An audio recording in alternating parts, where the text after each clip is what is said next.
will be more than happy to do so.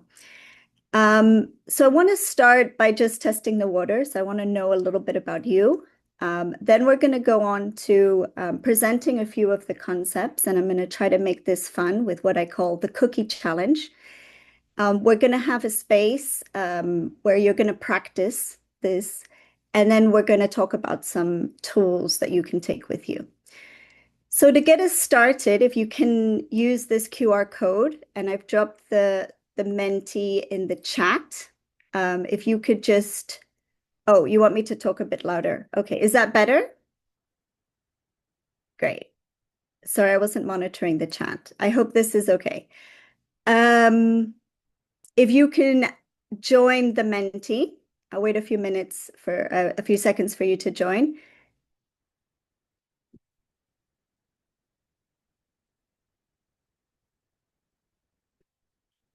And I will present it here. So there's a few questions.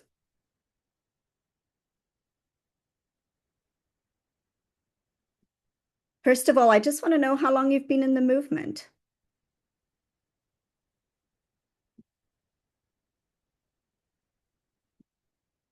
Are people able to join the Mentimeter?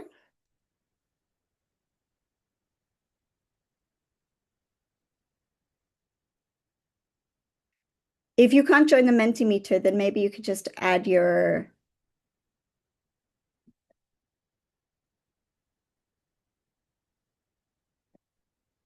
answer in the chat. Have you been here less than a year? Between 1 and 3 years, more than 3 years, or so long you can't remember? Okay, so we see one person's been here between 1 and 3 years, more than 3, so some experienced Wikimedians here. Less than a year. I love it when we have newcomers because you bring a lot of creativity and thinking outside of the box. Okay, just add to the chat if you're not able to join the Mentimeter. Have you applied for a grant before? And this can be a grant with the Wikimedia Foundation or any other grants that you might have applied to with external organizations. Have you written a project to receive funding?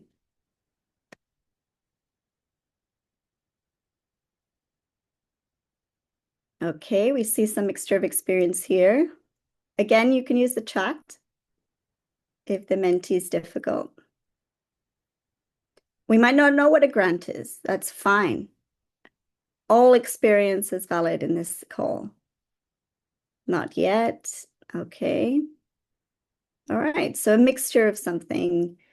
And just from 1 to 5, how confident do you feel in these areas? So if I talk about gathering quantitative data from 1 to 5, 5 being super experienced and 1 maybe not so much. And when I talk about qualitative data, you might even not know what that means, and that's fine.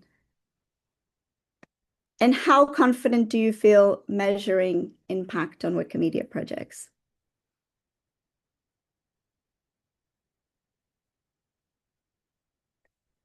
So Mentimeter, you can probably, I think you slide it. Okay, I see some people have been able to respond. Okay, so some feelings of maybe more like 1, 2, middle ground. All right, perfect. Well, thank you very much. That really helps me set the stage for where we're going now. Let me just go back to my presentation screen. Oh, 1 second.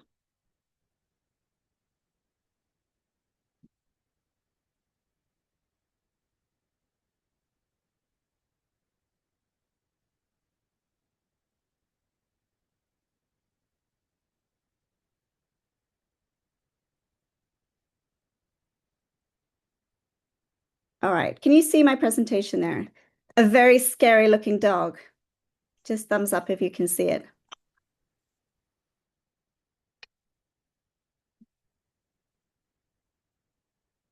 Can you see a scary looking dog on your screen? Yes, thank you.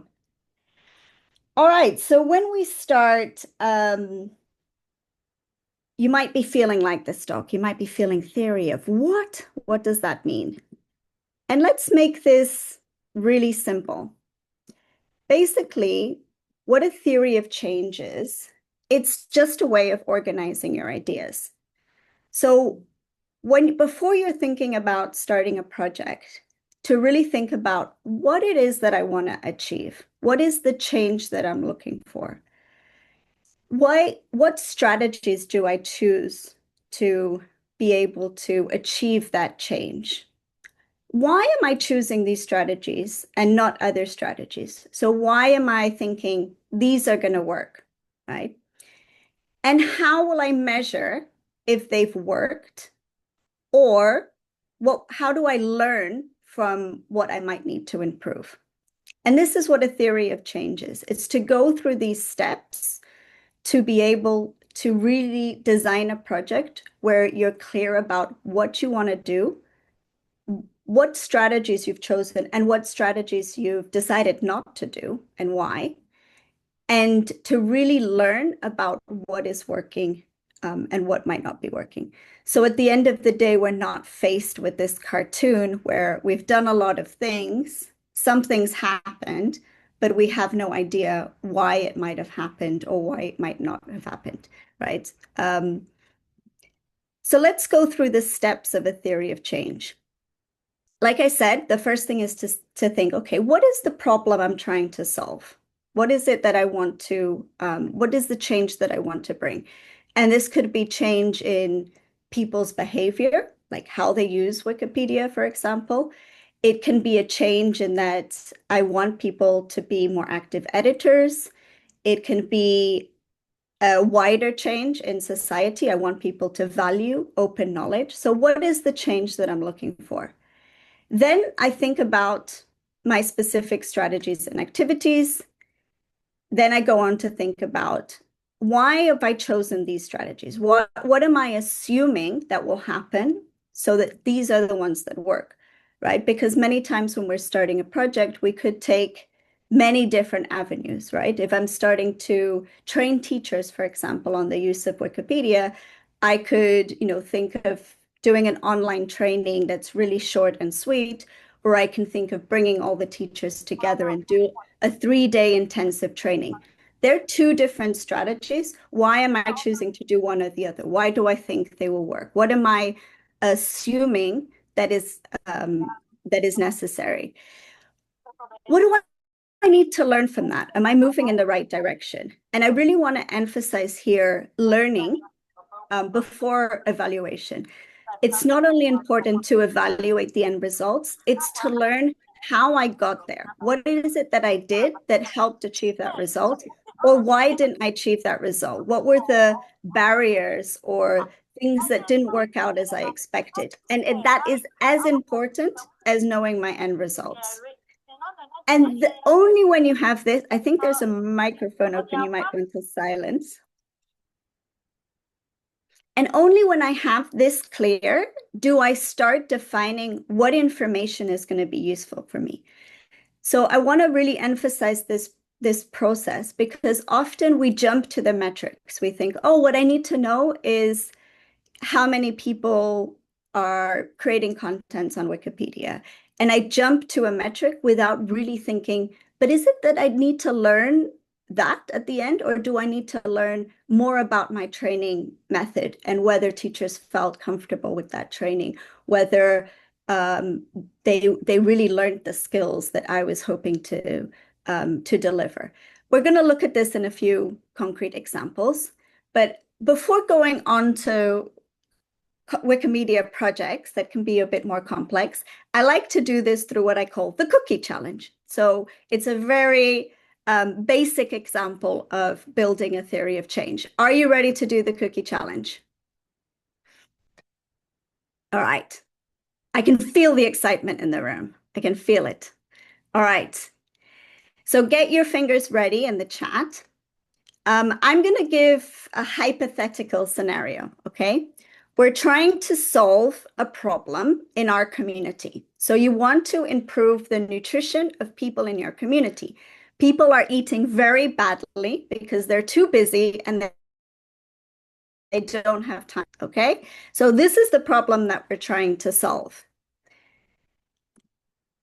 So let's say we define a strategy, right? You're a great cook and you developed a recipe for nutritional cookies that can serve as a good snack.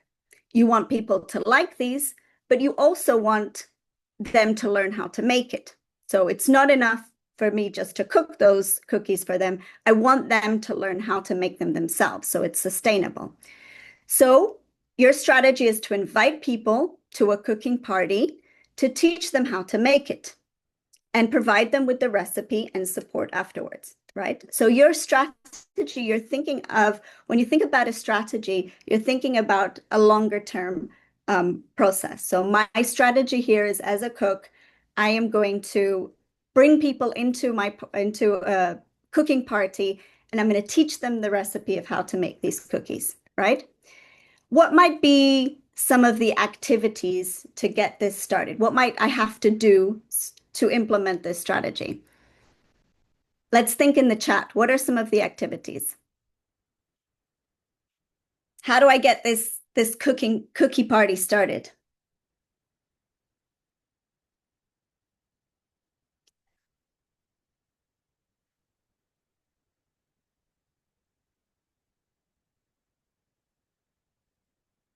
Okay, let me go to some examples. We might have to start by buying the ingredients. We might have to bake the cookies. We have to send the invitations. Thank you, Olga. We need to train people to make the cookies. We need to document and share the recipe. We need to monitor if people actually ate them. And I want to use this example, a very simple, silly example, to differentiate how a strategy is different from an activity. And I see this in a lot of project proposals. I used to review a lot of grant proposals for the Wikimedia Foundation. And when we ask people about their strategy, they usually list activities, right? They'll say, oh, I'm going to do an editathon. I am going to um, buy these materials. I'm going to do, and they list a series of activities. But I say, but what is your strategy? At the end, what is it that is going to be your overall goal? And how are you, what change are you expecting to see in the future? So when I want you to go back to this example when you're writing a project to really think about the difference between saying my strategy is I'm going to bring people together, I'm going to teach them how to bake, I'm going to give them the recipe, and I'm going to monitor them afterwards. That's my strategy.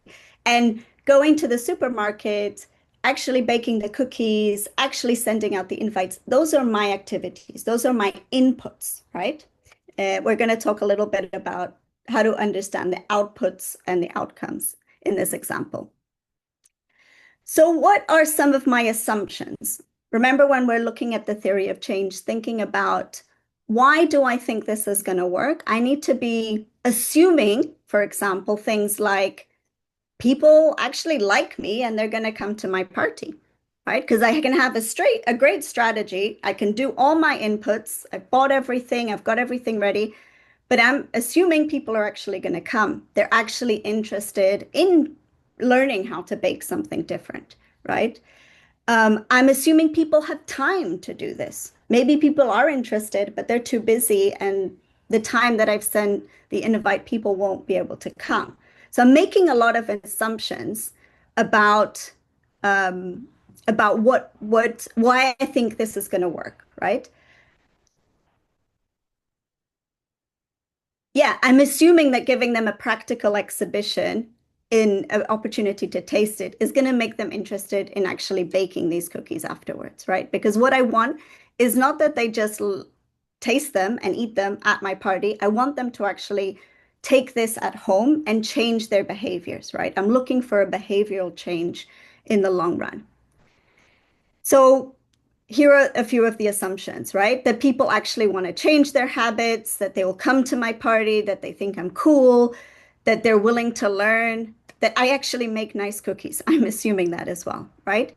And this is really important. Often we write projects and we don't test our assumptions. We just think, yeah, this is the strategy I've chosen, and this is what I'm going to do. But sometimes thinking about what strategies did I not choose? Why did I choose this strategy? And why do I think it's going to work? Because that's where you're really going to focus your learning and to test your assumptions, to test if you were right.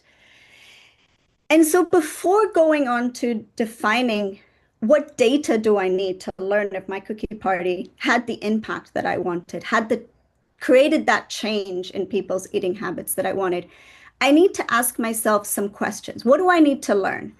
So I want you to just think in the chat and really like this isn't a test. I want everybody to feel very comfortable. So really just freely ask what you think would be interesting to learn, right? So I've asked people to come to this party, to bake cookies, to take the recipe away, and to continue to do this so that they can improve their eating habits. What might I need to learn when I'm sitting down to evaluate my project?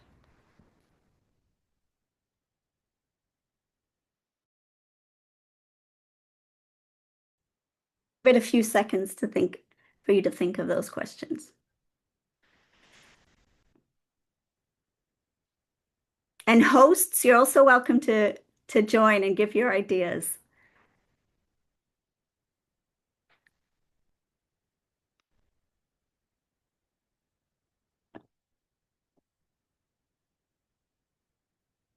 Okay. Yeah, thanks. I need to learn how I manage the participants. That's great. Were they happy at the party? Did they have a good time? I need to understand if the consumer behavior changed after my party. As there's no point in them enjoying my party, eating all the biscuits, and then going back home to eat chocolate, right? Not that chocolate's bad. I love chocolate, just an example. And taking this into a Wikimedia um, comparison, often we do a lot of efforts to train people. They're really excited during the training. We feel that they've learned how to edit Wikipedia or Commons or Wikidata or whatever projects you're working on. But then afterwards, we're not quite sure what happens. And we see perhaps they never came back. What was it that happened? Why didn't they come back? Why didn't they continue to edit? I'm sure that resonates with a lot of you who have worked on Wikipedia projects. If you gave them accurate measurements, that's great. Was my recipe actually a good recipe? Was it clear to people? Because I might train people, but they don't actually know how to implement that at home. Was there a loss of interest? Yeah. Why was there a loss of interest? That's super important. What happened in people's lives? They were interested, but they got too busy and they just couldn't do it. So here are some learning questions. You've given some great ones in the chat. Yeah, I want to how to convince participants that the recipe is healthy and they should continue. So it's not enough to do it during the party, right? So one, I might want to learn, okay, let's start with the simple thing. Did people actually like the cookies? Because if they didn't like them, maybe I can't even think about them actually breaking them at home. Did they actually feel they were healthy? Did people actually learn how to make them? So I might teach somebody a skill, but if they don't actually know how to replicate that skill when they're by themselves, maybe they didn't really learn the skill. Did they change any of their habits? So many of you have said that. So I want us focus on these questions because many times when we're working on a project, we focus just on the outputs, right?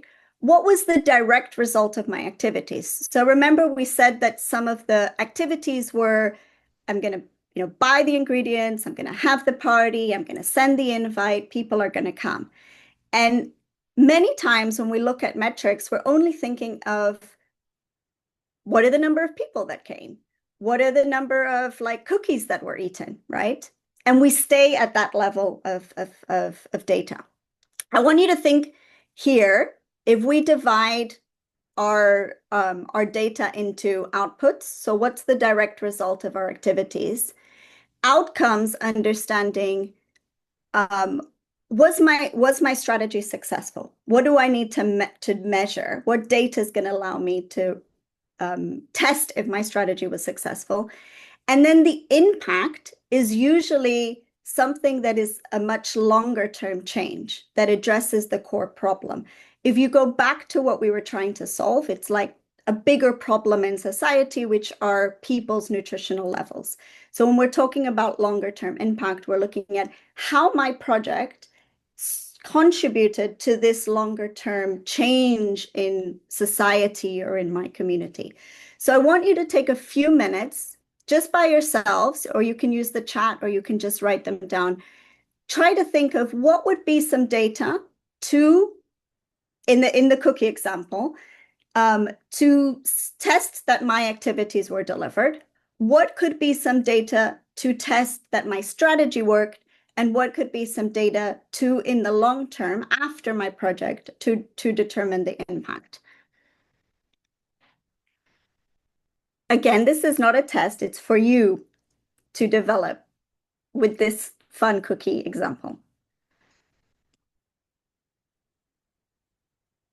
So I'll just give it a minute or two. You can just write in your notebooks. No need to share if you don't want to share, but you can share on the chat. There's some great ideas coming up already. So thanks for your engagement.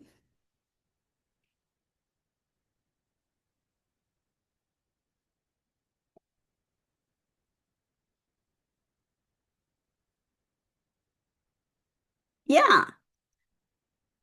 That, could you perhaps give a bit more example? What do I follow up with them? What data do I want when I follow up with them?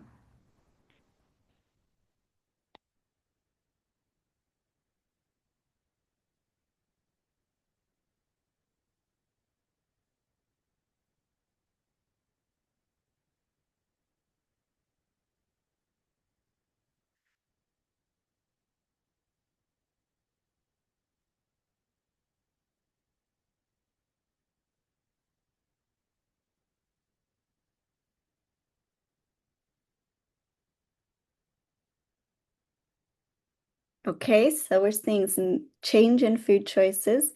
Olga, would you say that what type of data is that? Would that be an output, outcome, impact?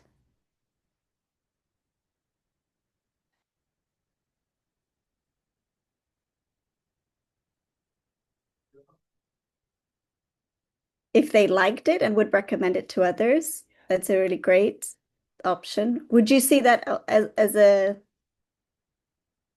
outcome, perhaps? Yeah, great, Olga. Yeah, that would be a good outcome. Okay, you have some great ideas here. So you said you didn't have a lot of experience in learning and evaluation. I see we have some very good ideas here. So let's look at the difference between data points, or what is sometimes called as well metrics, between measuring our activities, measuring the results of our strategy, and measuring longer term impact, right? So some examples of outputs could be the number of people that went to your cookie making party, the number of cookies made and that were actually eaten, right? Because I can make them, but if they go to the party and they don't eat them, I haven't achieved my activity, right? But then I want to look at, did my strategy work? So I might want to look at the percentage of people that said they actually liked the cookie and felt it was nutritious, right? And there, Anna suggested like we could have a survey to see if people actually liked it or not. Would they recommend it to others? That's important. I want them to start baking the cookies and also share it with others. Would they recommend? Remember, I said that I'm going to give them the recipe. So I need to make sure that they could prepare it themselves. They could actually develop that skill by themselves, right?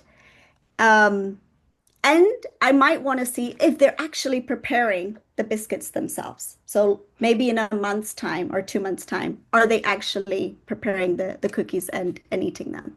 So these are longer term outcomes that I want to test. And this might, again, seem like a silly example, but if we use this to take it into Wikimedia projects, and I'll look at some examples further down the line, it really changes some of the information that we're looking at, right? And then in the long run, this depends on a lot of other things and not only my project. But I would want to monitor maybe in 3, 5 years' time, have the nutritional levels of the community improved? Again, it's not going to depend only on my cookies, but if I'm seeing that the health statistics are showing that people are really eating better, I might be able to relate this somehow to my cookie strategy, right? And that people are practicing like preparing nutritional snacks at a low cost, right? The cookie recipe was just the start. And these are longer term impacts that we might want to measure. And again, relating this to Wikimedia, sometimes a lot of our work is about not only getting new editors to edit and contribute on Wiki, but we're doing a lot of work to raise awareness about Wikimedia projects and open knowledge in general. And sometimes it's really hard to track what was the impact, of going to all those schools, of working with all those women, of talking about Wikimedia on social media. How can I measure that in the future, this is having an impact, not only on new editing activity, but also in how people are changing their minds about Wikimedia or the importance of open knowledge. And so looking at this longer term impact is a difficult task, but it's important to see how we can track that. We'll open to questions. I'm sure there'll be many. But I want you always, when you're struggling with a project, go back to this cookie example and see if you're really thinking about your different types of data. Because many of the projects that I've seen focus on the outputs only, and we're not measuring those outcomes, okay? But I also want us to think openly, right? Sometimes we predefine some information we want, and we lose the vision of other things that are happening, right? So, for example, if I'm only focused on looking at did people eat the biscuit, the cookies, and if they're baking them afterwards, I might miss that if I openly interview people or have a survey or have a focus group, I might discover that people, because of my party, people are starting to talk about nutrition, or people are starting to create their own parties, or people have invented other recipes, right? So this is a positive, maybe unexpected change that is a result of my project, but I didn't have a metric to define it, right? So sometimes when we're doing a very experimental project, we sometimes have to leave it more open and say, right, but what is the before and what's the after? And I want to just see what happened before my party, after my party. Let me interview people and just see what change happened without like predefining one data point that I want to receive, right? And this is really good for pilot projects or projects where you need to learn a lot about what's happening before and after your intervention. And I might also learn maybe unexpected outcomes that are more negative or act as barriers. So when I have an open conversation with people, I might find out that people loved the cookie, understood the recipe, really wanted to replicate it, but actually the ingredients aren't sold anymore in our local shop, or the ingredients are too expensive. And that's a barrier. And if I just focused on my metrics, I would understand that people didn't replicate it. I would be like, okay, nobody replicated it. They hated it. It didn't work. But I'm not understanding the why. The data is telling me the what, but I'm not understanding why. And sometimes the why, you really need to dig in and discover and ask questions and talk to people. And the why here is something, beyond my control. The local shop doesn't sell those ingredients. So I have to, next time I do this, I need to maybe change my strategy. But it helped me understanding the why helped me understand what it is that I needed to change. The metric alone isn't going to give me that information, right? And we'll look at this with a few other examples. So what I'm trying to say here with this GIF is don't get stuck with the metrics. I know when you're writing grants, sometimes, especially for Wikimedia Foundation, you're asked specifically, like, predefine your metrics. Tell us what you're going to measure. But as project managers, I want you to, and teams, I want you to explore more openly what it is that we really need to learn that may go beyond the metrics, right? And have those very good learning questions. For me, the most important thing in a project is to understand what it is that I want to learn and how that learning is going to help me review my strategy for the future. Okay? Thumbs up if this is somewhat clear or interesting. Just to see everybody's still there, engaged. All right. I see at least one thumbs up, so that's good. Fantastic.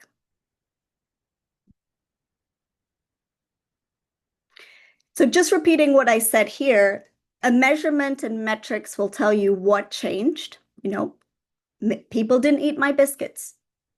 Okay, it's told me that nothing changed. My strategy didn't work. But the learning will help me understand why that happened and for whom change happened. Sometimes some people continue to eat the cookies and bake them, but others didn't. And I need to learn why some yes, why some no, right? Yeah, colors. Use our colors. Just look white and orange. We use the white and the I think blue. there's a mic open. Instead, an average Nigerian day income market heads less than 10K. Thank you. Okay. And emphasizing this point, a lot of time when we talk about data or metrics, we think them as only as numbers, right? So again, a Wikimedia example, we think of the number of participants that came to my editathon or my training, the number of people that edited, the number of newcomers that came, the number of contents created. But data, that's no, the cat is saying no. Remember that cat when you're thinking about this.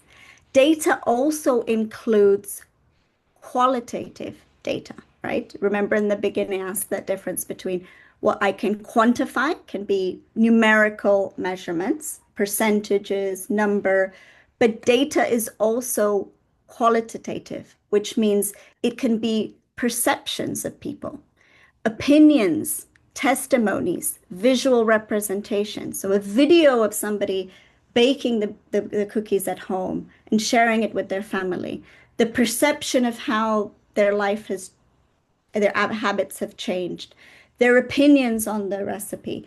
All of this is data. And that is valuable data to include when you're defining a metric. That is a data that you can use.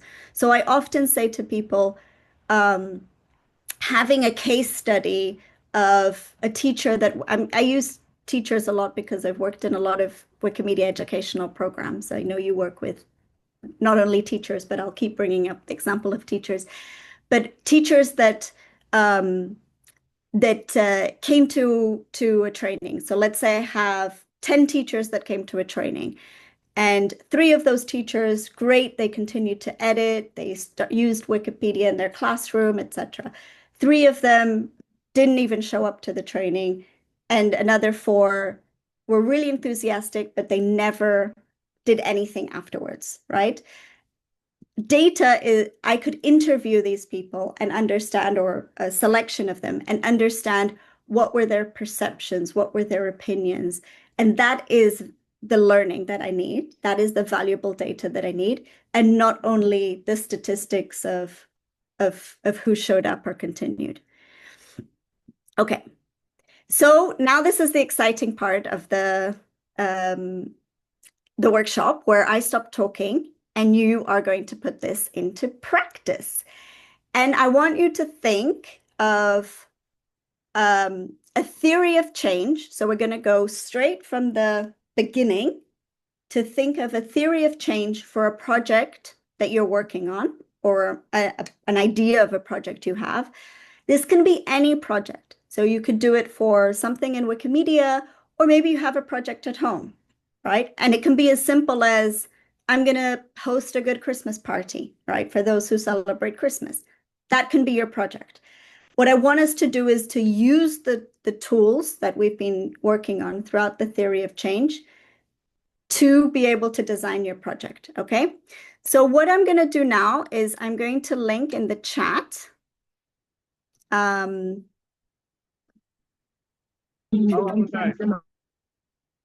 Just give me a second.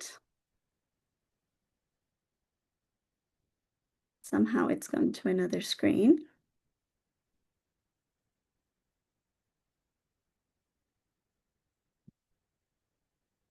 Okay. For those of you working in English, this is your template, and I will link in the French template as well.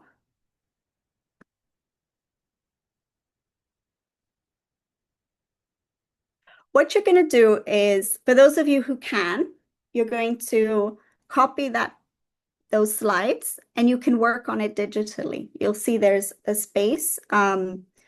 Let me just present it here.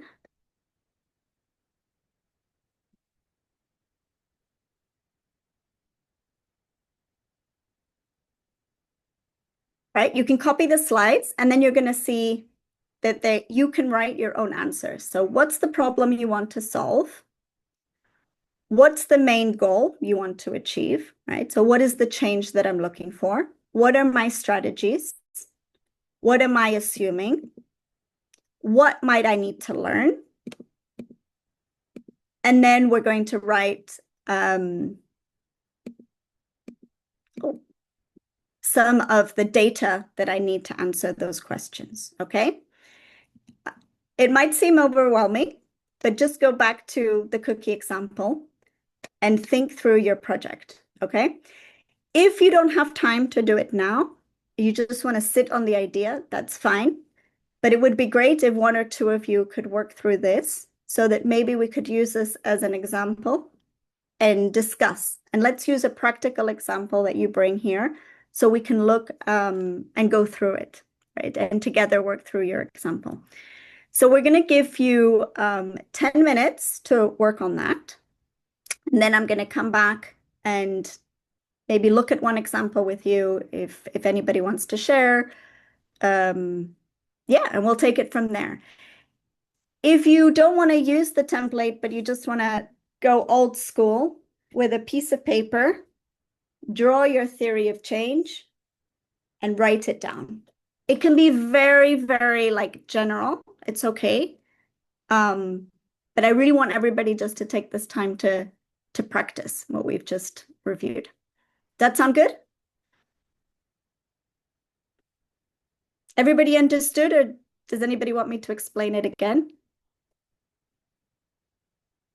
Yeah, so I just linked the slide deck in English and in French for those who are French speakers. Okay. And you can just, in the chat, if you have any questions in the next 10 minutes, then just write them down and I can answer them.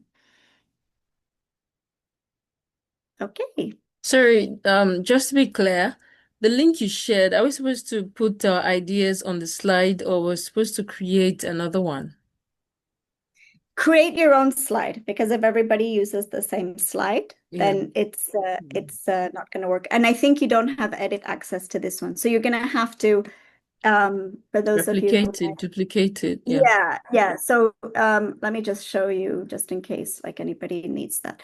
So if you go here, you go make a copy of the entire presentation, and then you copied it, and then you have your own version. Like I said, you can just use the slides as information of the template, and you can just do it on a piece of paper, whatever you prefer. Some people are very digital and they like to do it on the slides. Is that clear? Cool. So see you in 10 minutes.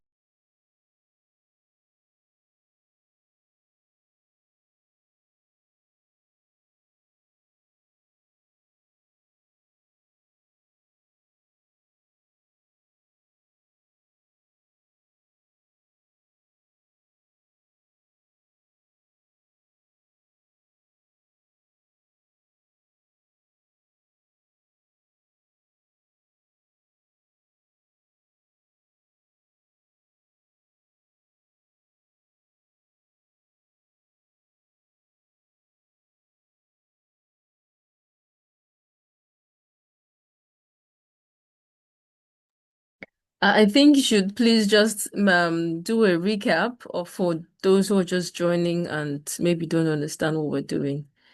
So the silence doesn't become awkward. Super. Hi, Mohammed. How are you? Mohammed's an old friend of mine, so I'm super happy to see him here. Um, we are working on an exercise now,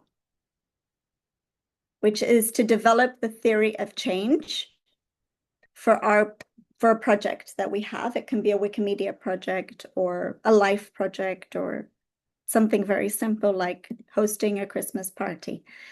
So we're going to go through thinking about what's the problem we want to solve, what's the goal, what do we want to achieve, what are our strategies, why are we thinking this is going to work, what will I need to learn to know if it worked, or if it didn't work, why not? And then what data will be useful. Okay. It's okay if you don't get through all the slides. That's fine as well. Just start working through it. You can do it on paper, or you can copy the slide deck and do it digitally, however you prefer. And we're taking 10 minutes to think about our projects, and then we're going to come and maybe somebody would like to share, and we can use that example to work through it together. Yeah.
All right, I have one. So for those that just like if you're just joining and you're wondering what is happening, why is everywhere silent? Yeah, so we're currently having a quick exercise to develop a theory of change. And we're going to be handing it, I think, in about 3 minutes or thereabout. So that's why you have silence everywhere. Everyone is trying to work on their own quick exercise. Yeah.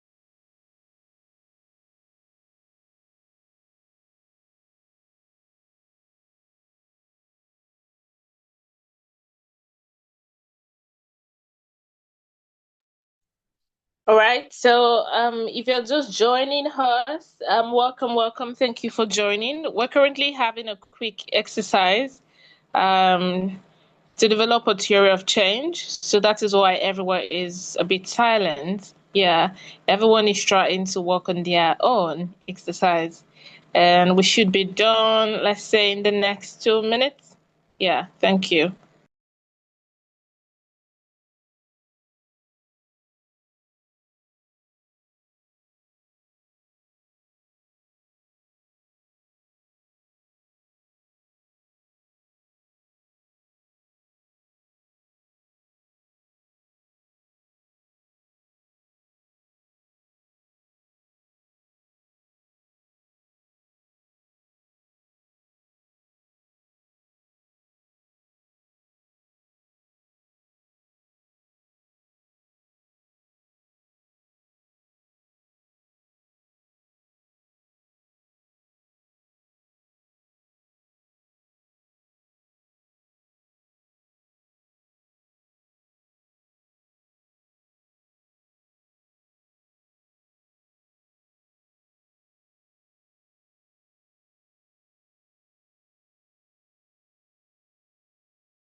Okay, I think we can start coming back now. It was a very short time to think of a whole theory of change, so I don't expect you to have been able to go into detail. Um, but I want to draw attention to the importance of practice. There's no learning if I just come here and tell you about it in theory. You really need to sit down and start working on it when you're writing your projects. Okay, so try to use this framework and force yourself to go through each step. So maybe somebody would like to share their ideas. I love good and bad examples. So if anybody's like, "Ugh, I don't think I got this right, it was really tricky, this is a bad example," that's the best example because we can really work through it together. So anybody want to share?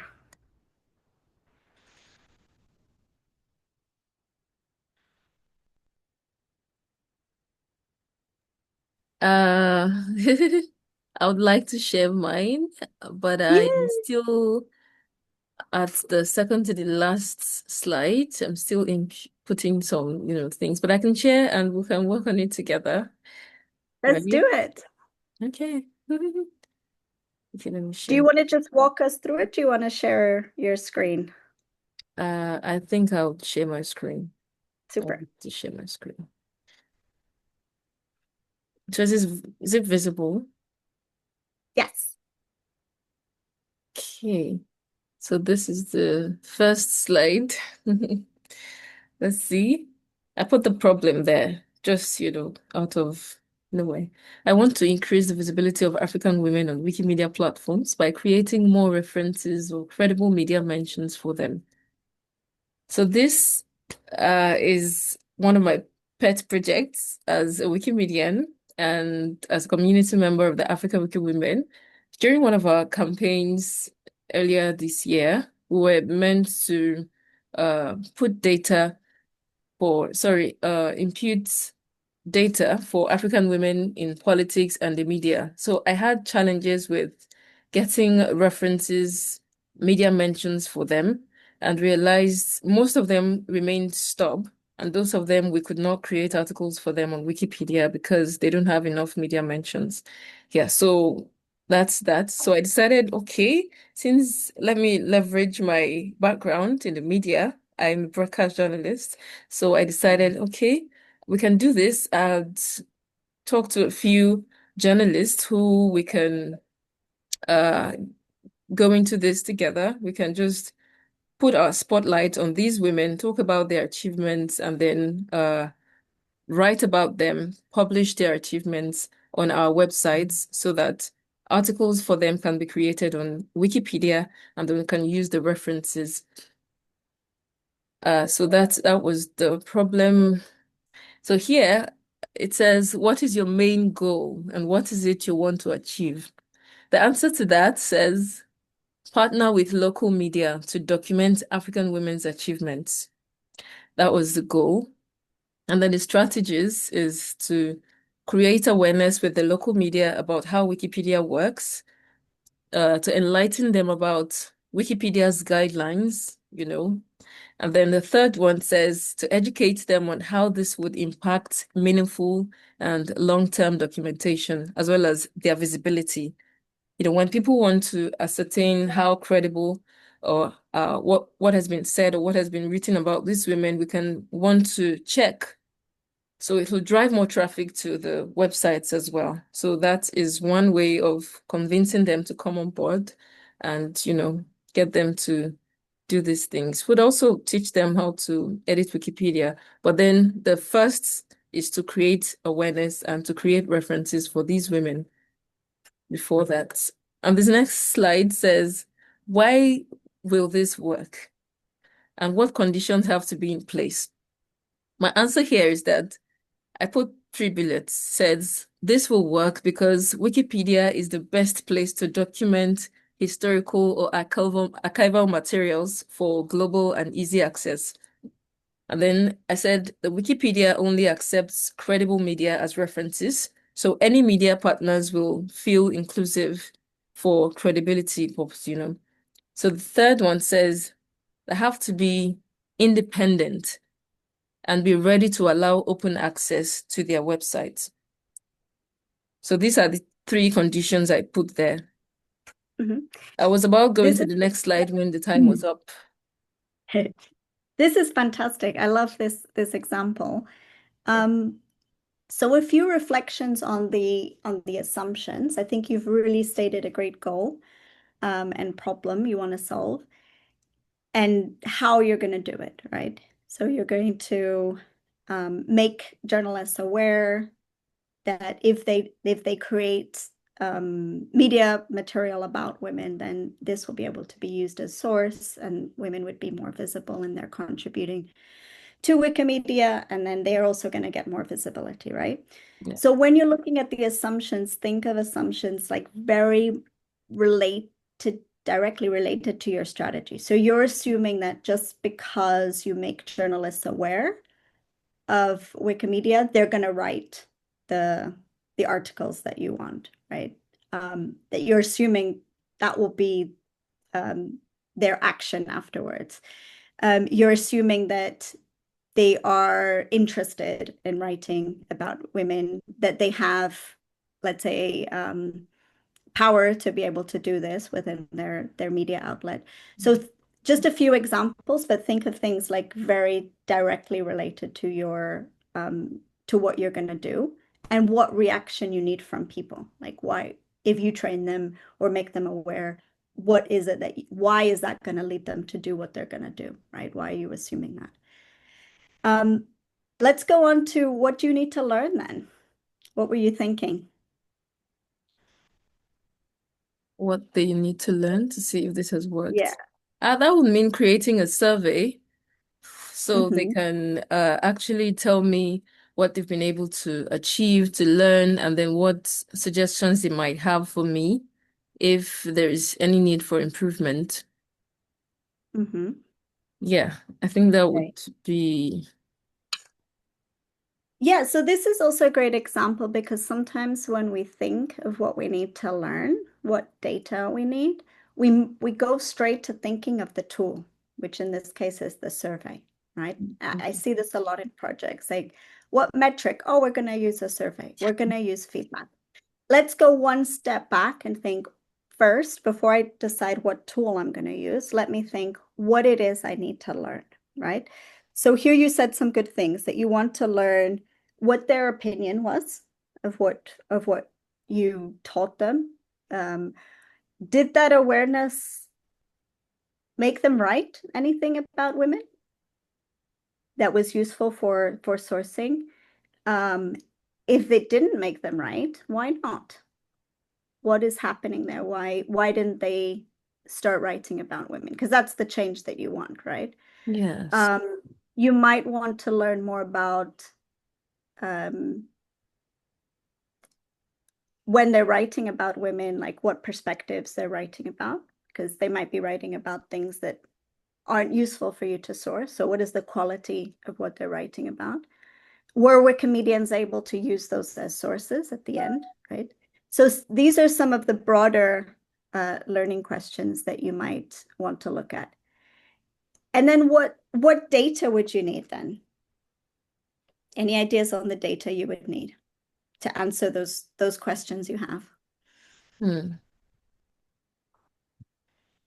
I don't have an idea for now. It's still a pet project. Actually, was launched, and I haven't seen a lot of engagements from these media. So I'm hoping I've learned something today to better engage them, because that's the stumbling block I have right now. I haven't been successful in getting them to write about these women. They seem excited after telling them about, what to write, how to go about it. We can do this, what we will achieve. But then getting them to actually do the work is a challenge. Yeah. And that's a fantastic example. That happens to us a lot in Wikimedia, doesn't it? We bring people in, they seem excited, but the after doesn't work. And we really need to take the time to learn why not, right? What are some of the barriers? So this is your great learning question, right? I've tried this and they're not engaged. So maybe I need to go deeper and understand what is it? It might be just guessing here. It might be they haven't got the time. It might be that they're excited, but they don't really see the value in spending their time in writing about this. It's not quite clear to them how this will bring them more visibility. It might be that their newspapers don't let them do it. There might be some institutional barriers. Yes. It might be that they didn't quite understand, like technically how to do it, right? So there's many different reasons that we need to discover so that you can go back and think, okay, how am I going to tackle this? It might mean looking at different media outlets. It might mean changing some of the material I'm using to work with them in that first training session. It might mean actually helping them build an article as an example and using a case study to show visibility of that journalist and how that was used. It might take one good case to get others on board. So really understanding the why will help me go back to think details of my strategy. So this is a great example. And so this is where I want to show that just tracking the output metrics of your project. So many journalists were trained. We had this many sessions.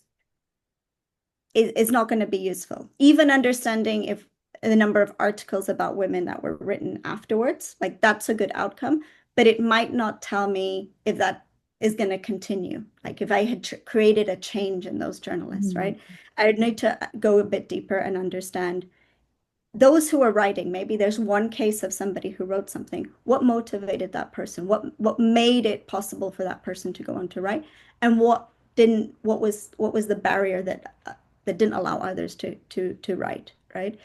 And so maybe a survey is a good format for that. Sometimes with surveys, we get an indication of something, but we can't go into a lot of depth. And maybe if we're talking about a small group of journalists, it might be better to interview them, to have a conversation with them, to do what we call a focus group. So bring some of them into a conversation and chat. I know it's hard. Sometimes it takes some time and we have small teams and small resources, but often that can be a better way of gathering data than the survey. Surveys are great, and we'll talk about that in a second for some like in general insights that can be more statistically representative because you're reaching more people. But when you look at going deeper into one or two journalists, you might get more insights. Okay, and we'll talk about some of these tools further down the line. This is a great example. I love this. I'm going to bring in. Thank you, Aidat, for sharing. Was that useful for you to go through that? Yes, it was. It was. I would definitely watch this again, so get more understanding and more insight. Thank you very much.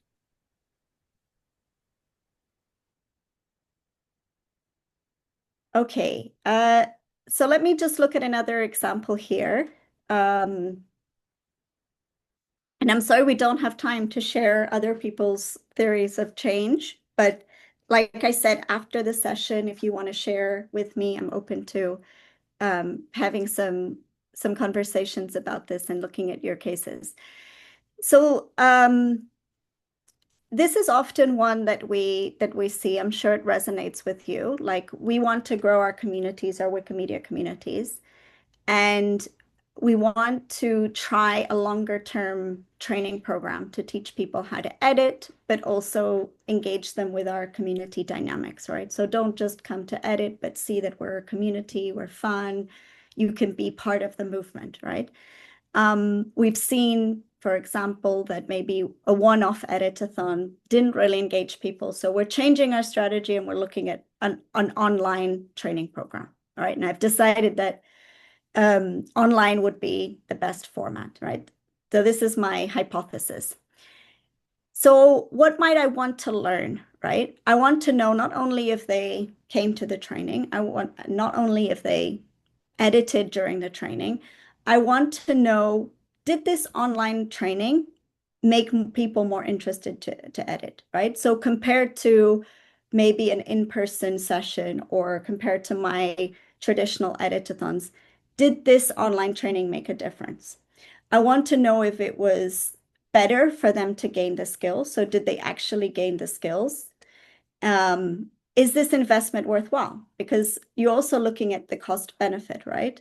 Maybe an online training might require a longer, like we're talking about maybe a month-long training will require more of my staff time, more or volunteer time, more resource invested, internet support, does it really make a difference compared to just doing a one-off editathon or doing something else?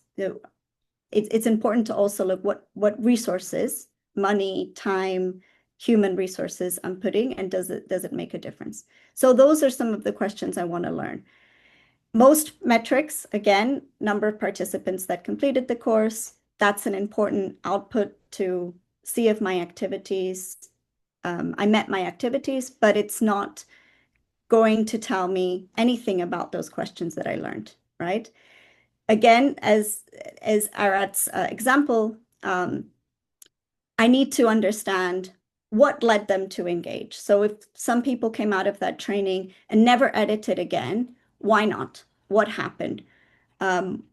what was this course more effective than other things that I've done in the past? Did they actually practice the skills that that I taught in the training? Did I get my training right? So some alternative approaches is to look at a case study documentation. Again, the example that I shared with Arat was to say, let's look at 3 participants, right? 3 participants, maybe one person who was very engaged and continued to edit, one person who didn't even show up to the training. Why not? That person for me is as important as the person who was engaged, because I need to know what barriers were there. Was it that they're a mother and they had to take care of their child? Was it because the internet didn't work? Was it because the training wasn't clear to them? Was it because they were afraid about the topic, right? That happens to a lot of women, that we feel we don't have the technical skills to do this. What was behind that not showing up, right? So you can use interviews, focus groups. You can obviously use surveys as well to get general data. So for example, after my training or even during the training, I can survey everybody to get general information of like, did you find this useful? Are you interested in editing after the course? Did it help you learn a skill? That's going to give you some perceptions. It's not going to tell you if they actually are going to go on to edit. I'll need to do more monitoring after that. But it's going to give me, the survey is going to give me some general idea of where people stand. But I need to, like I said, go deeper to understand afterwards what was the behavior that changed? Did people go on to edit? Did they practice the skills? Did they continue to show up? If not, why not, right? So I want to also bring a sense of reality. A lot of the times, this sounds really good in theory, but we have small groups. Many of you are obviously volunteers, and you might not have time to do a lot of data collection. Again, data is not only numbers, it's also perceptions, opinions, case studies, etc. So some quick ways of doing this, instead of doing a survey after a session, which sometimes people like switch off, they forget about the survey, they don't have time. You can do a quick poll during an event, right? So try to incorporate within your training, collecting some of those perceptions. And also, if you're doing a training to build skills, try to include that within your training. Do a pre-test and a post-test, right? So build into your training with journalists, for example, in the beginning, like how would they write an article about women and do an exercise about that. And after the training, an exercise of writing an a woman and seeing how it be used on Wikipedia. So you're at the skill that you need. Then invite them to maybe a follow-up call or conversation. Many people will find this like, I don't have time for this, but there could be some incentive to say, hey, if you show up to this call, it's another session of like learning, or there could be some incentive. Oh, it's not easy. I've done this before myself. I've run a lot of focus groups, and out of like 100 participants, 2 or 3 show up. But even those 2 or 3 have given me important insights, and they've appreciated the chance to share some of the cool things that have happened, but also some of the difficulties, right? So I really encourage you to try to test this and learn from holding these types of conversations. I know we only have about 10 minutes, and we didn't have as much time as I had hoped. So I just want to go quickly over some tools that I want you to take with you, and you can use your own time to, I'm going to share this presentation with you in English and French, and you can go and you can share it with all your communities, your teams. I just want you to know what's there and some things that you can use afterwards. So I created a metrics bucket list. So I took examples of common Wikimedia projects, and I developed possible outcome output and outcome metrics as examples. So use this toolkit. They're examples. Sometimes when people see a number of metrics like this, they're like, oh, I have to measure all of this. No, please. One of the first things that I want to say is you need to collect data that is possible for your team to collect. Don't overwhelm yourself, because remember, the focus is on learning, right? It's what's going to be useful for your team to learn. So if you're spending all your time collecting loads of data, but you don't have time to analyze it and sit with your team or yourself to actually learn and think, okay, what do I have to do next time with journalists? What is it that I have to change so that I can really achieve the strategy that I want? So if the data is not used for learning and for rethinking your strategies or continuing to do what's working well, it's absolutely useless, right? So really, I want you to focus on one or two things in your projects that's really going to help you learn, and don't collect a lot of metrics, right? That's going to take a lot of your effort. So I'm not going to go through these, but they're just a few examples. Here's an example of metrics that can be used for generated awareness in people about Wikimedia, because a lot of the times we're doing projects like with the journalists, not necessarily so they edit, but that they are aware that they should be writing about women because this could be used, and that Wikimedia is a good tool. Other projects are focused on contributors. So here are some metrics that you can work on to actually see if people, went on to edit, and what does that look like in the future? Because often we're looking at if they edited during an event or a campaign or a training, but we're not measuring, 6 months down the line, are they continuing to edit? If not, why not? And I know that in the Wikimedia movement, we have, and this, for those of you who are newcomers, I hope you don't feel overwhelmed with this. It took me a lot of time to understand, and I still don't understand it all. But there's a lot of limitations in what we can measure. There's no perfect tool, for example, to track editor retention easily. So often we have like, okay, 100 people came to this training. I saw on the dashboard that they edited, but I don't know if they edited afterwards, right? There's not great tools to do this, but I wanted to bring a few here, and I've linked in the tutorials of different tools that can be used to do the best we can with what we have today to measure some of the results on Wiki. And here are different options. But none of them are very good for measuring retention, as I said.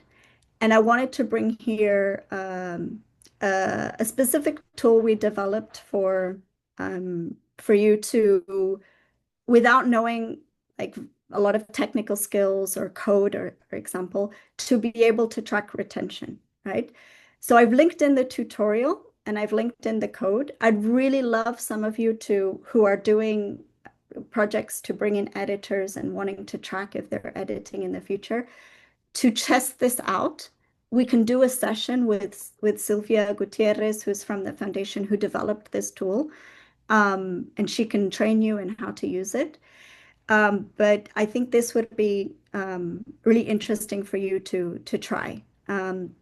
There's also the event registration tool, which won't track retention, but it's editor retention, but it's going to be useful for you to be able to first organize your event registration, make it easier for newcomers to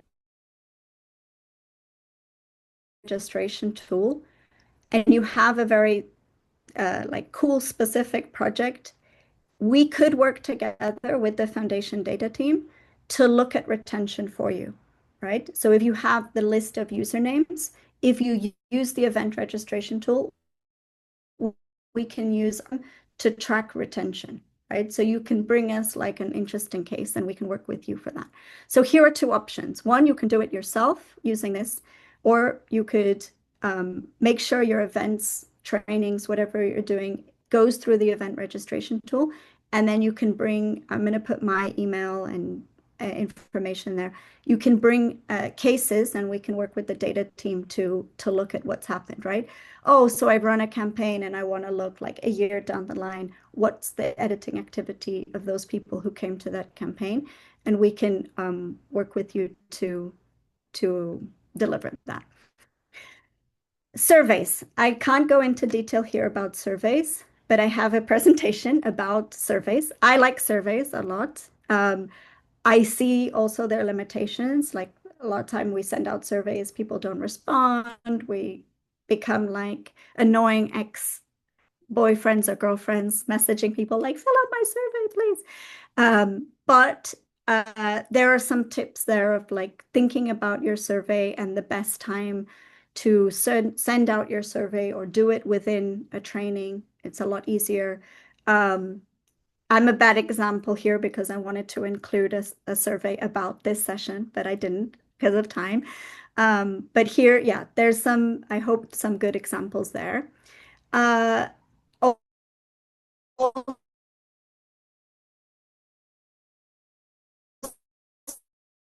So some examples. Usually what I do is I send out a survey. I get like a general opinion of where people are. Like some people, you know, Mohammed is a good example of this, right? So we sent out a survey to be able to see how people felt about Let's Connect, which is a peer learning program that's been running for 3 years. We sent out a survey and I got different opinions, right? Some people were loving it, they were applying the skills, other people not so sure. And I picked a few people to interview and have a really in-depth chat about what Let's Connect meant for them, how it's changed their life or not. And I had some really interesting data around that. I can also share the learning and evaluation report I put together as an example. And some other tools around using like video, images. Today, we're very media world. And so I really encourage, like, yes, I love documentation and good reports are good. It's you know, a great exercise for your teams to write a good report with learnings. But we consume audiovisual today, right? And Africa Wiki Women is a great example. Their social media is amazing. You have to follow them. So none of this, again, none of this is relevant if you don't use this information to learn and to communicate, right? So now I've learned. Aidat has learned what she needs to do with journalists. Let's say the project worked out really well. There's 3 journalists that are writing about women. Wikimedians are sourcing that information, new articles about women. Fantastic. We need to be able to communicate that and tell the story of impact, right? And this is where storytelling comes in. It becomes important. I'll come back to this slide. I've included here a few tools, right? We did a really good Let's Connect clinic around how to write a good diff post, some other tools of how you can create kind of audiovisual storytelling. And the storytelling isn't important only for like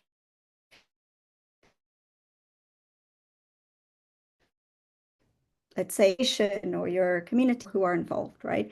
Often, why are people tired of surveys is because people ask a lot of questions, but they never tell us what they did with that information, right? Information isn't returned a lot of times to those that participated in a survey or an interview. So make sure when you're telling your story, you're telling those journalists, you're showing them the impact of their work as the primary audience, right? And I put in some tools as well of like how you can use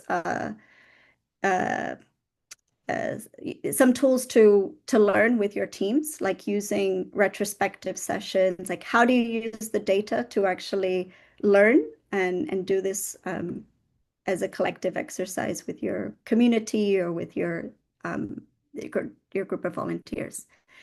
And I'm not going to go through this to leave like literally a couple of minutes for questions.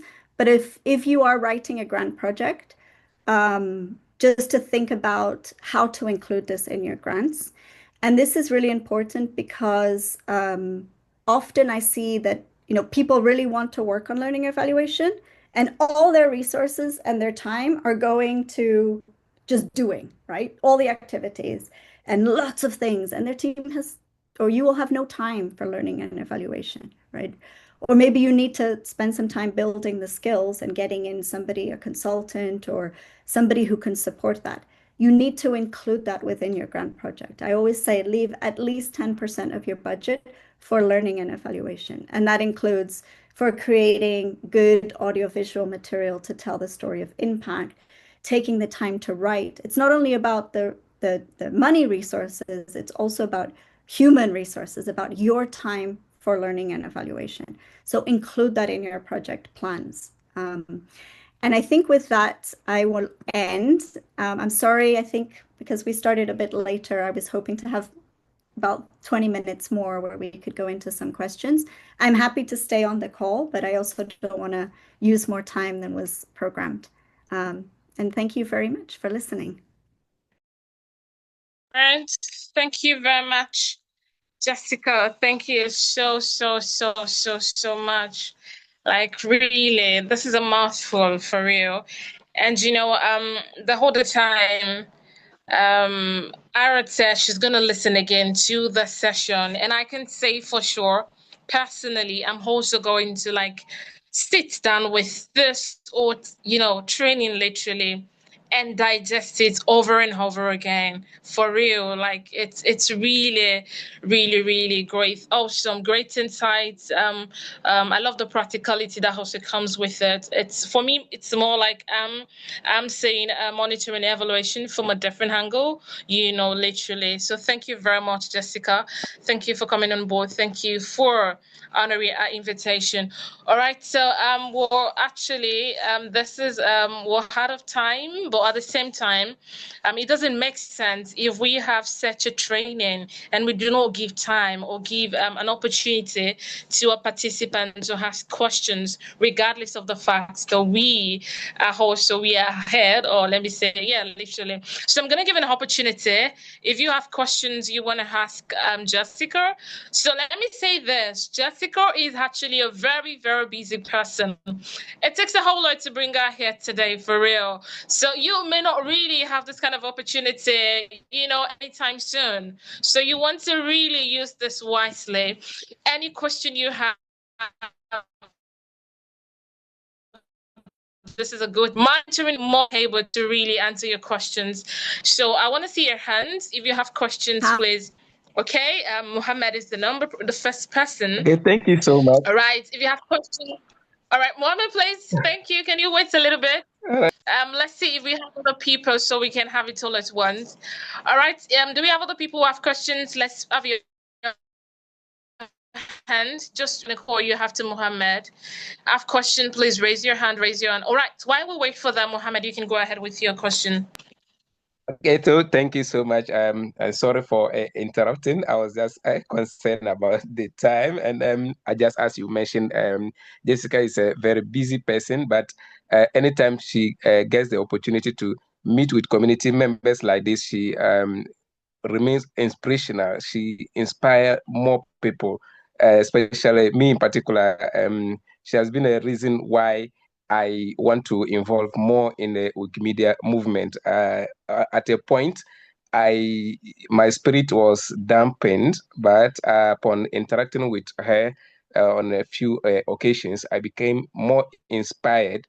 And today, session in particular has inspired me more because if I want to say rate my participation in Wikimedia projects for this 2025, I would say this is the best so far that I have participated in, especially when she mentioned about the tools that one can use to track projects, especially the editor retention. So I'm more particular about that particular one, and I want to know if we can get the links, whether the links have been I'm sure the slides will be shared, then we can find the links there, and I'll explore to see if I'll be able to work with it. If I am not, would it be possible for another session actually take us through the tools one after the other on how to use them? Okay, thank you so much, Mohammed. Thank you. It's really so great to know that, this is one of your best, session within the Wikimedia movement for 2025. I'm really so happy to hear that. Um, yeah, honestly, Jessica, I've not known her for so long. It's just been a while reaching out to her to come on board. But I can say she's really an amazing woman, very, very amazing woman. So I'm gonna leave her to answer that question because you asked, if she can actually, have a session where she take us through the or tool one after the other. So Jessica, I'm gonna hand over to you so you can answer that question. Yeah.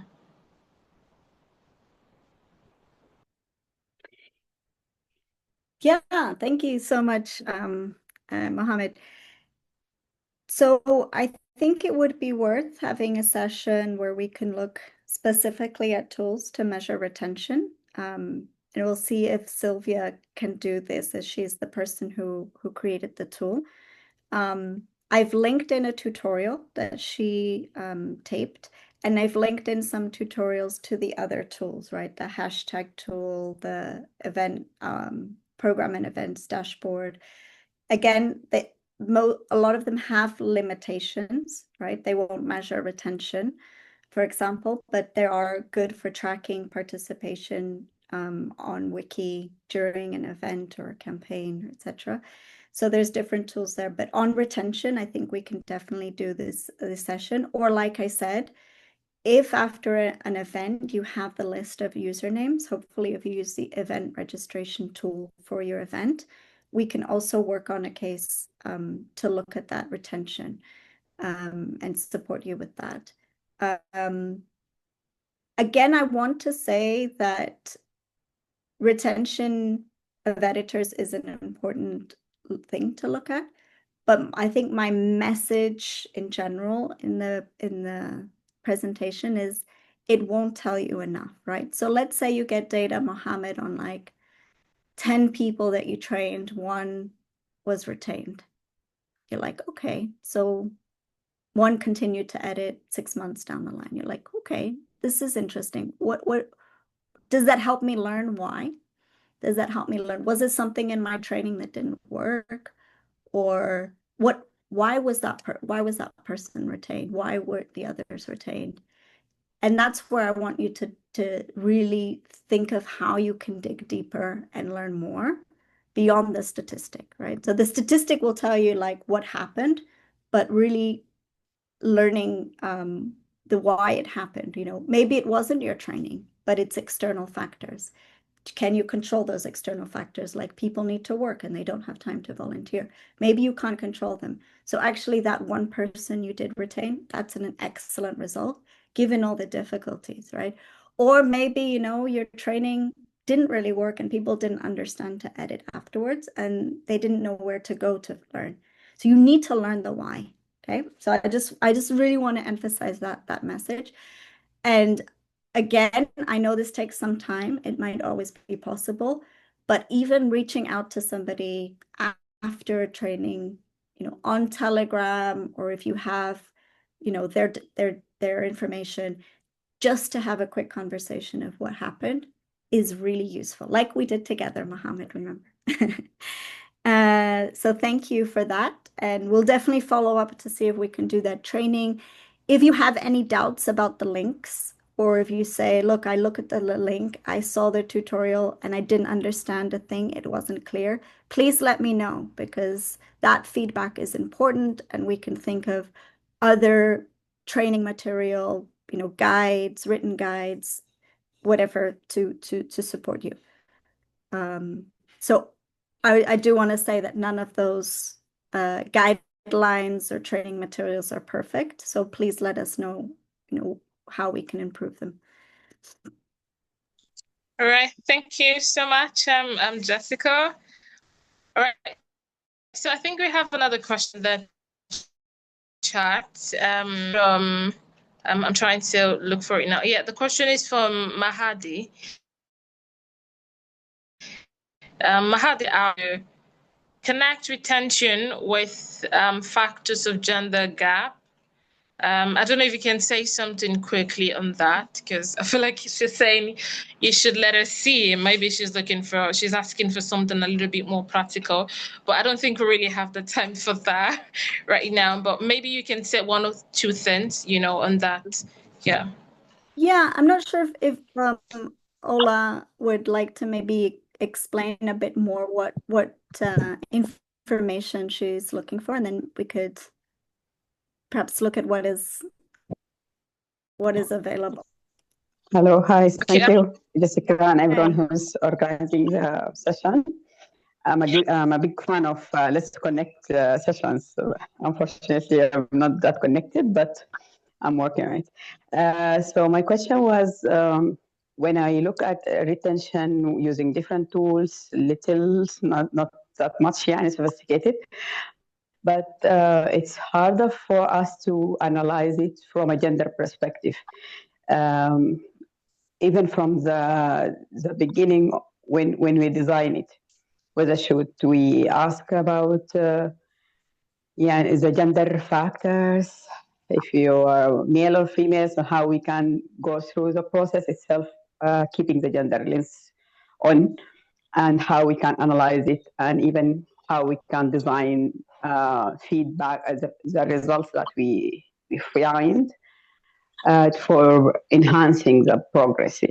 How I wanted to know if through the foundation tools and different tools, since the gender gap is one of the main concerns, is there a tools where I can do things easier and make sure that there is an indicators for gender sensitivity, inclusion, and all those factors, where it is easy and smooth going within the process for a small community like us. I'm a co-founder of Sudan Community, so I'm trying to do my best so far within the factors that we have. But this is one of the concerns that continue to show up. It was participants, majority of them females, things like that. People who are interested, more of them are from their gender are females, younger, gap of age among those gender. So it's a lot of questions that we'd like to make sure that we have the background to be able to analyze it. Sorry for the long question, but maybe just like a hint that we need to focus on this aspect and how we can do it. If you can give us small advice about the track. Thank you. Mm-hmm. Yeah, that's a great issue you bring up, Ola. And I'd like to consult with some of my colleagues. I know there's been a lot of work on gender and understanding like ways in which we can identify the gap and some of the barriers that exist. So I'd love to get back to you and discuss this a bit more with my colleagues. But just a few initial thoughts as a non-expert on this. A lot of the like on wiki tools we have, obviously respecting privacy issues, will only like tell us the username, but not necessarily the gender. I believe the event registration tool now is allowing people to identify, like if they want to say if they're female, male, or other gender identities. So that is something that can help us at least know who registers for an event if we use the event registration tool. But I would use, and then obviously you can, if people registered for the event and the idea is that they are retained either as editors or other forms of contribution, and you can track, if they have or they haven't. But I would go a bit deeper here and understand like what are some of the factors that might be affecting women to not continue, or those that do continue, what are some of the key motivations? And that you might want to do again with using some more qualitative tools like interviews, or focus groups, or when you bring the women together to discuss some of these things during your training. because I think a lot of the data shows us that retention is more difficult inclusive for women, but we don't always understand, what are those factors. So I think here some of the tools I mentioned would be useful for that. But let's connect. And I'm glad you're a Let's Connector too. I've added my email there. If you can maybe reach out to me and we can have a chat with the gender group to see what they're working on and how we can support you with that. I see Linda is talking about measuring retention for long-time editors. I think this is a great, a really important task as well. Like what's people that come to events, they're like really active, maybe organizing things and showing up, but they're not actually doing some of the on-wiki work. So again, having a list of the usernames and tracking what their editing activity has been in the last kind of year would be interesting. And we can do that with the tool that I linked in there, the tutorial and the code, or if we can work together and you can give me the list of usernames in your community to track that.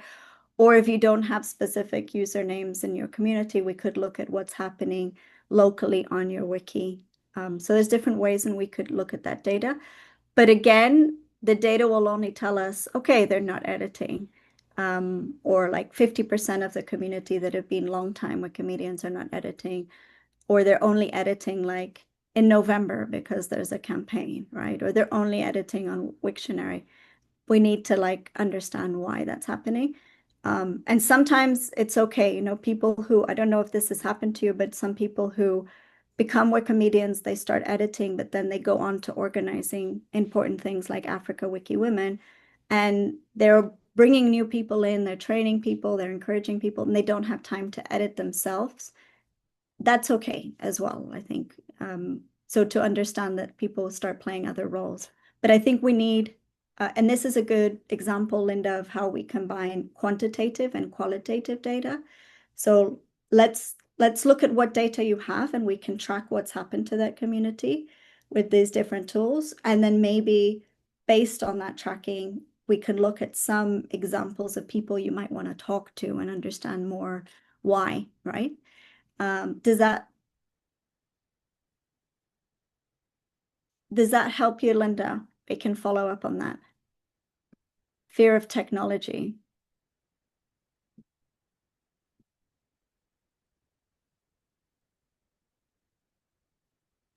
Okay. Okay, I think she already responded.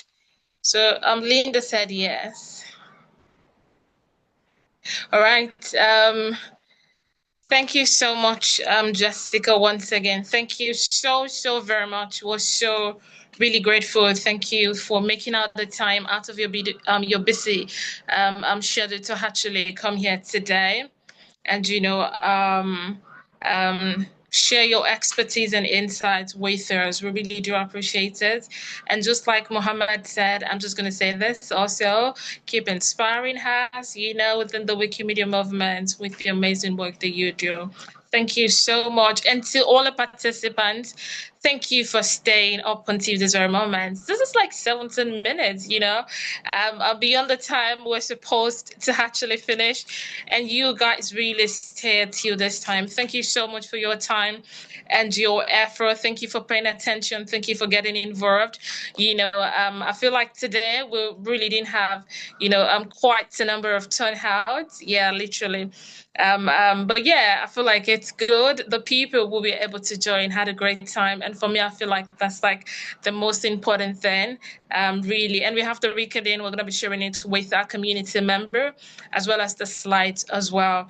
Thank you so much, Jessica, for your time. All right. So before we go, Irat, are you on the call?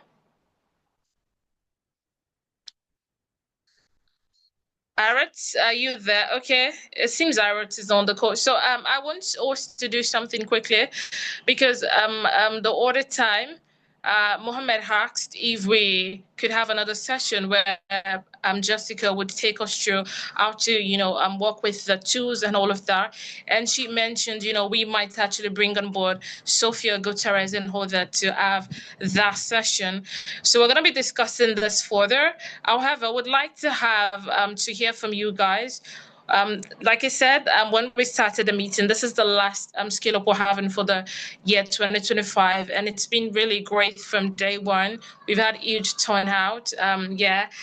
So I really want to know the kind of trainings you guys would want to have in the next year, 2026. So I'm going to be dropping the link to a quick survey.